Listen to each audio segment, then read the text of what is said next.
8 August 2024 the road show की राष्ट्रीय खबरों में आपका स्वागत है। लोकसभा में नेता प्रतिपक्ष और कांग्रेस सांसद राहुल गांधी ने पेरिस ओलंपिक में महिला पहलवान विनेश फोगाट की फाइनल में एंट्री पर उन्हें बधाई दी है। साथ ही केंद्र सरकार की आलोचना भी की है। राहुल गांधी ने कहा कि आज भारत की बहादुर बेटी के सामने सत्ता का वो पूरा तंत्र घराशायी पड़ा था जिसने उससे खून के आंसू रुलाए थे। राहुल ने एक्स पर एक पोस्ट के जरिए ये बातें कही। उन्होंने लिखा कि एक ही दिन में दुनिया की 3 धुरंधर पहलवानों को हराने के बाद आज विनेश के साथ पूरा देश भावुक है। जिन्होंने भी विनेश और उसके साथियों के संघर्ष को झुठलाया, उनकी नीयत और काबिलियत पर सवाल खड़े किए, उन सभी को जवाब मिल चुका है। राहुल ने आगे कहा कि चैंपियंस की यही पहचान है कि वो अपना जवाब मैदान से देते हैं। बहुत शुभकामनाएं विनेश। पेरिस में आपकी सफलता की गूंज दिल्ली तक साफ सुनाई दे रही है। राहुल ने अंत में हैशटैग के साथ लिखा, गो फॉर गोल्ड। अगली खबर बांग्लादेश से। वहां के स्टूडेंट्स लिखते हैं, मेरे माँ बाबा बांग्लादेश में हैं। वे किस हालात में है कुछ पता नहीं। टीवी पर हिंसा की तस्वीर देखता हूं तो परेशान हो जाता हूं। वह मोबाइल नेटवर्क काम नहीं कर रहा, इसलिए परिवार से बात नहीं हो पा रही। आखिरी बार 16 दिन पहले बात हुई थी। कुछ समझ में नहीं आ रहा क्या करूं। जब तक हालात ठीक नहीं हो जाते अपने देश वापस नहीं जा सकता। यही सोचता हूं कि माँ बाबा सुरक्षित रहें। वाराणसी के बीएचयू में ग्रेजुएशन कर चुके अतुल घोष यह सब कहते हुए मायूस हो जाते हैं। कैंपस में वह अकेले नहीं है, उनके जैसे करीब 240 स्टूडेंट्स हैं। इनमें से 42 ऐसे स्टूडेंट्स हैं जिन्होंने ग्रेजुएशन की पढ़ाई पूरी कर ली है और अब वो देश लौटना चाहते हैं, मगर अचानक हिंसक हो चुके हालात के बाद वह देश वापस नहीं जा सकते। उनके परिवार वहाँ हैं। जब किसी के मरने की खबर पता चलती है तो ये स्टूडेंट्स सहम जाते हैं।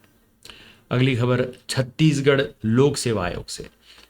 छत्तीसगढ़ लोक सेवा आयोग सीजीपीएससी घोटाले की जांच के सिलसिले में सीबीआई की टीम ने बिलासपुर, दुर्ग और छमतरी में छापेमारी की है। बिलासपुर में कांग्रेस नेता राजेंद्र शुक्ला, दुर्ग में पूर्व गवर्नर के सेक्रेटरी अमृत खालको और धमतरी के सीजीपीएससी के पूर्व चेयरमैन टामन सोनावानी के घर टीमें पहुंची है। सभी से घोटाले के बारे में पूछताछ कर रही है। दरअसल पीएससी में बड़े पैमाने पर फर्जीवाड़ा और भ्रष्टाचार की घटनाएं सामने आई हैं, जिसमें नेताओं और अधिकारियों के रिश्तेदारों के भर्ती नियमों को दरकिनार करके की गई है। राज्य सरकार ने इस गंभीर मामले की सीबीआई जांच की मांग की है।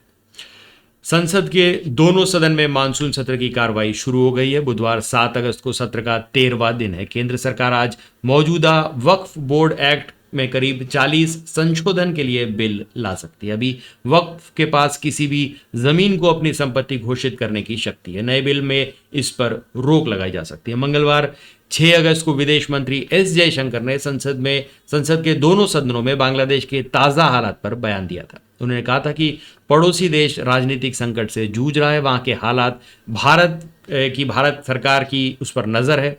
जयशंकर ने आगे कहा कि बांग्लादेश में लोग सड़कों पर हैं, वहाँ हिंदुओं को निशाना बनाया जा रहा है और यह एक चिंता की बात है। प्रदर्शनकारियों ने पुलिस पर भी हमला किया, जिसके बाद हालात बिगड़े। उन्होंने यह भी बताया कि इस्तीफे के बाद शेख हसीना ने भारत आने की इजाज़त मांगी थी। इसके बाद भारत सरकार ने उन्हें आने की व्यवस्था कर दी थी। अगली खबर दिल्ली से। दिल्ली के ओल्ड राजेंद्र नगर में राउ आईएएस कोचिंग में 3 स्टूडेंट्स की डूबने से 27 जुलाई को मौत हो गई थी। इस केस में पुलिस ने 28 जुलाई को 4 बेसमेंट मालिकों को गिरफ्तार किया था। आरोपी हरविंदर, तेजिंदर, परविंदर और सरबजीत की जमानत याचिका पर आज राउज एवेन्यू कोर्ट में सुनवाई होगी।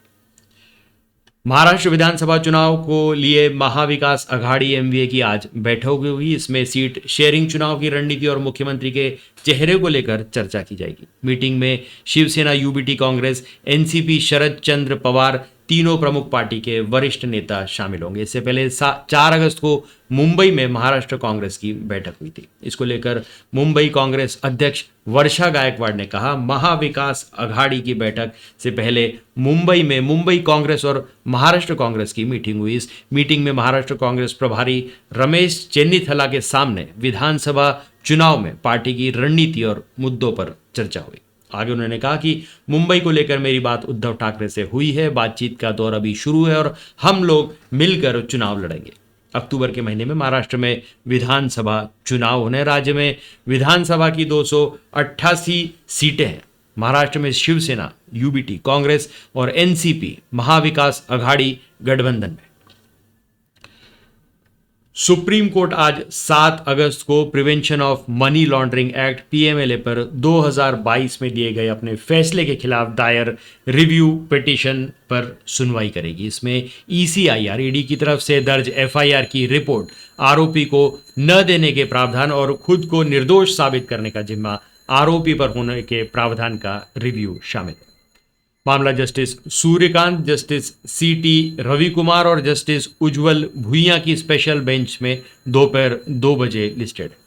मेन रिव्यू पिटीशन कांग्रेस सांसद कीर्ति पी चिदम्बरम ने दायर की थी। जस्टिस सीवी कुमार 2022 में फैसला देने वाली बेंच में शामिल थे। हालांकि 25 अगस्त 2022 को नोटिस जारी होने के बाद रिव्यू पिटीशन पर आज पहली बार सुनवाई हो रही है।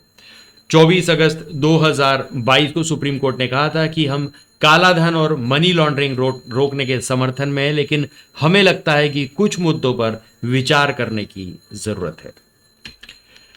शिवसेना शिंदे गुट विधायकों की अयोग्यता संबंधी याचिका के लिए बार बार तारीख मांगने पर सीजेआई डीवाई चंद्रचूड़ ने वकील से कहा कि एक दिन यहां बैठकर देखिए, आप अपनी जान बचाने के लिए भागेंगे।